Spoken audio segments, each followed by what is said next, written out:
Umur dah lebih 40 tahun tapi simpanan ala kadar je? Jangan risau, video ni khas untuk anda yang nak ada tabungan kukuh sebelum bersara. Kebanyakan orang 40 tahun ke atas dah ada pekerjaan yang stabil. Tapi masalah terbesar, komitmen bulanan tinggi dan rasa tak mampu nak simpan. Kalau terus macam ni, masa bersara nanti duit cukup-cukup makan je. Perkara pertama, kena kaji semula perbelanjaan bulanan. Hidup mesti di bawah kemampuan dan ajak pasangan sama-sama tambah simpanan. Untuk mula, fokus simpan dalam bentuk emas. Targetkan 100 gram emas pertama melalui akaun emas JAP. Cara ini mudah.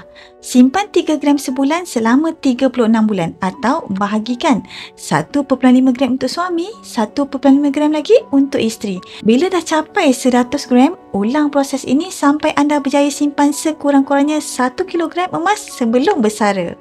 Emas bukan sahaja simpanan selamat, tapi juga lindungi nilai dari inflasi. Bersedia nak mula tabungan emas sekarang?